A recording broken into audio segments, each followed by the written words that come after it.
রাস্তাঘাট আপনার স্কুল করবেন তো পরে।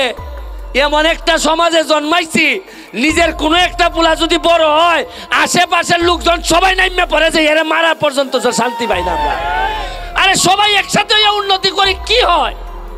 6 মাসের মধ্যে আমার মারার প্রয়োজনীয়তা পড়লো কেন? বরং আমার তো সব বড় বড় 2 নম্বরের সাথে ভালো যোগাযোগ রাখলে তো আর আমার মরার ভয় হতো না। ছিলাম যে এটা সত্যটা যেটা সত্য এটাই, আমি তো আর অন্য কাউকে আন্তাজি দোষারোপ করতে পারি। মানে তুমি কি শুধু টাকার জন্য এই কাজটা? জি, আমি এই টাকার জন্য এই কাজটা করছি। ভাই আপনি তো এক সপ্তাহ বাড়িতে আসেন নাই, তো অনেকে বলছে যে আপনি নাকি ভয়ে আসেন নাই। বেশটা সুমনকে হুমকির পর একজন ব্যক্তি গ্রেপ্তার হয়েছিলেন এবং গ্রেপ্তার হওয়ার পর বেশটা সুমন কোনো রকম এখন পর্যন্ত কোনো কথা বলেন নাই। কিন্তু আজকে আপনাদেরকে প্রথম একটি বক্তব্য শোনাতে যাচ্ছি। বেশটা সুমন নিজেই মুখ খুলেন এবং তিনি বললেন আসলে ঘটনাটা কি ঘটেছিল, যে ব্যক্তিকে ধরা হয়েছে আসলে সে কি ওই ব্যক্তি যে হুমকিদাতা ছিলেন।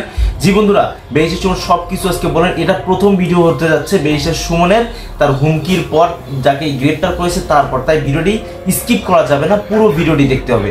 চলুন আমরা সেই ভিডিওটি একটু দেখে আসি। 6 মাসের মধ্যে আমার মারার প্রয়োজনীয়তা পড়লো কেন? বরং আমার তো সব বড় বড় 2 নম্বরের সাথে ভালো যোগাযোগ রাখলে তো আর আমার মরার ভয় হতো না। ঠিক ভাই আপনি তো এক সপ্তাহ বাড়িতে আসেন নাই, তো অনেকে বলছে যে আপনি নাকি ভয়ে আসেন নাই। বাইরে মানুষ মাত্রই তো ভয় পায়, কিন্তু আমি ভয়রে খুব কম সময়ের মধ্যে জয় করে ফেলি।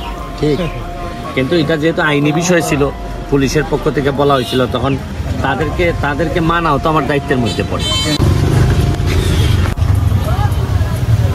তোমরা খাইবে নি চা? আপনি খান ভাই? আর এখানে আমরা জিলাপি লইতেছি, আমরা বুঝছি মিষ্টি থেকে আমরা জিলাপিত কেলে আইলাম না। এখন এরার তো বিষয়টা হইল গিয়া জিলাপি আর মিষ্টি না, তো বিষয়টা হইল গিয়া যে এমপি হিসাবে আমি আমার বাচ্চা কাচ্চার লেগে যেভাবে মানুষে কুস্তা লই যায়, আমার ভোটারের লেগে আমি লই যেতাম কুস্তা। যেসা তা ধরো সেও লইয়া গেলাম, মিষ্টি আমার যতখানি সক্ষমতায় কুলায়। কিন্তু আমি যে মনে করি যে না, আমি আর এরা আমার খিতা বুট দিলাইছে, আর 5 বছর পরে আইমনে তোমার এমপিটা তো সাইডে তুমি প্রত্যেকবার ইবাদত করতে পারবে, আর নাইলে তো তুমি টাকা পয়সা হনে তোমার কিলাই দিগাইছে।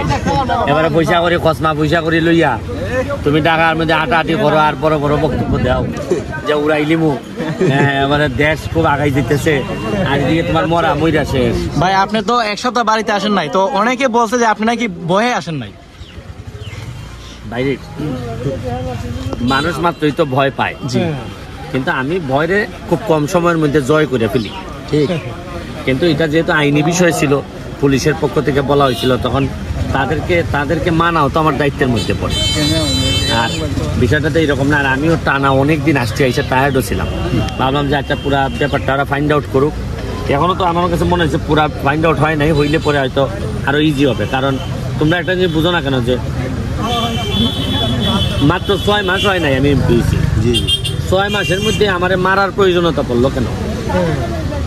বরং আমার তো সব বড় বড় 2 নম্বরের সাথে ভালো যোগাযোগ রাখলে তো আর আমার মরার ভয় হতো না। ঠিক, মারতে তো আমার সাধারণ মানুষ চায় না, এখানে রিক্সাওয়ালা মেহনতি মানুষরা তো মারতে চায় না, মারতে চায় অন্য বড় বড়রা। কারণ কি? কারণ এরার কিছু না কিছু স্বার্থে আঘাত লাগছে।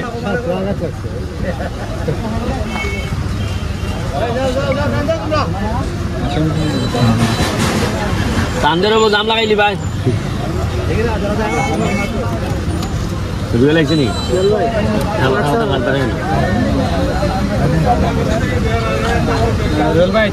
আইতাছে নি?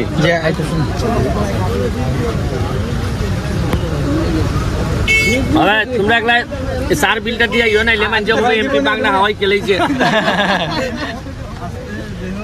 হুজুর তুমি যে কোনো ভাবে বিলটা নিয়ে আর নাইলে কইবা যে মাগনা হাওয়াই খেলেছে এমপি।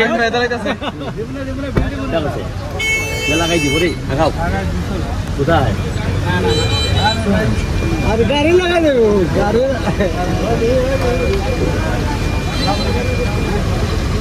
দেখেন এইটা চাটা খুব বড় বালা রে হুজুর, তুমি মানুষ বালা, চাটা বড় বালা। ভিডিওটি আপনারা নিশ্চয়ই দেখলেন এবং বেশির সুমন ভাইয়ের কথাগুলো মনোযোগ সহকারে শুনলেন এবং এই ভিডিওটি কোনোভাবেই মিস করবেন না। চলুন বেশির সুমন ভাই আর কি বলেন এই ব্যাপারটি নিয়ে এবং সমাজে বেশির সুমন ভাইয়ের এই বক্তব্যটি আপনারা কোনোভাবেই মিস করবেন না। চলুন আমরা সেই বক্তব্যটি একটু শুনে আসি।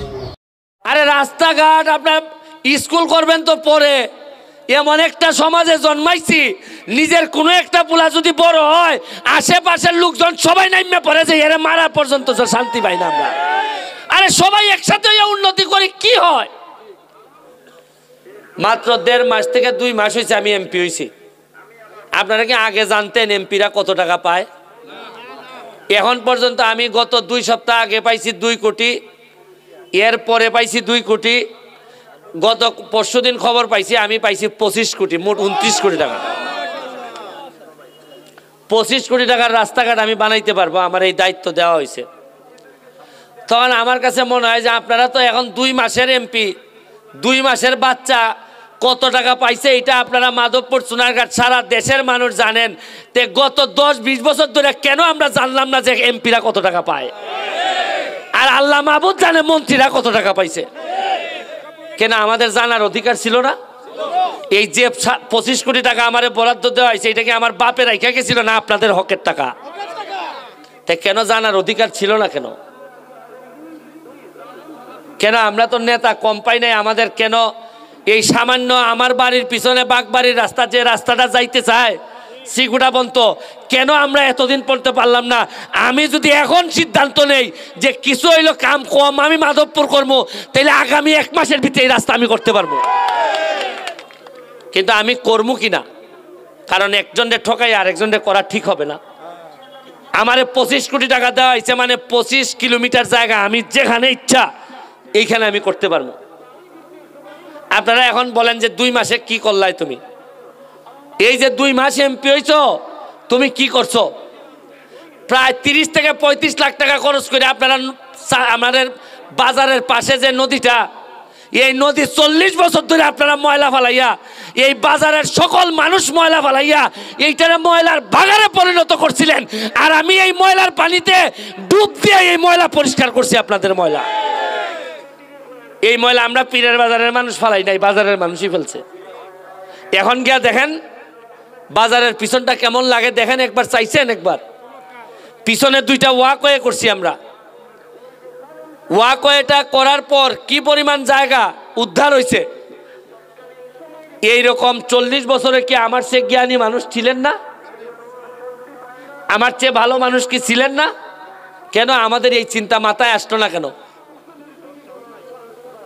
আমার বাসার পাশে শিবির, চাইলে তো আমি কালকেই ভেঙে দিতে পারি সব। এইখানে একটা স্কুলের, মাধ্যমিক স্কুলের কথা বলছেন, জায়গাটা হচ্ছে গিয়ে দুর্যোগ ব্যবস্থাপনার মনে হয়। এইটারে এইখান থেকে ট্রান্সফার করে যারা আছে এদেরকে আলাদা একটা শিবিরে স্থানান্তর করে যদি সিদ্ধান্ত নেওয়া যায় এটা করার চিন্তা করা যেতে পারে। আরে রাস্তাঘাট আপনার স্কুল করবেন তো পরে, এমন একটা সমাজে জন্মাইছি নিজের কোনো একটা পোলা যদি বড় হয় আশেপাশের লোকজন সবাই নাইমে পড়ে যে এর মারা পর্যন্ত শান্তি পাই না আমরা। আরে সবাই একসাথে উন্নতি করি কি হয়? আপনি কি জানেন যে এই আমার বড় মামা জাহেদ মামার বাসার সামনে দেখেন রাস্তার মধ্যে একটা বড় গর্ত আছে, মাঝে মধ্যেই হয়। এই গর্তটার কারণে আমার মনে আছে, এই গর্তটার কারণে এই দিদার ভাই অ্যাক্সিডেন্ট করে মরছে। এই যে বাগবাড়ির দিদার ভাই, ঈদের দিন মনে হয় এটা, এই গর্তের কারণে ট্র্যাক্টর সাইড মারে, উনিও সাইড মারে, মাইরে আমরা এরকম একটা লোক হারাইছি। কেন আমাদের রাস্তাতে গর্ত থাকবে কেন?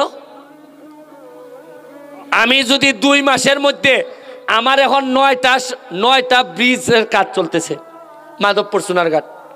বেশির সুমন ভাইয়ের কিছু হলে এতটুকুই তো বোঝা গিয়েছে বাংলা মানুষ কখনো ছেড়ে দেবে না। এবং বেশির সুমন ভাইয়ের ফ্যান কে কে রয়েছেন অবশ্যই কমেন্টে জানিয়ে দেবেন। বেশির সুমন ভাই যে পরিমাণের কাজ করতেছেন তার নির্বাচনী এলাকায়, আসলে তার পিছনে থাকারই কথা।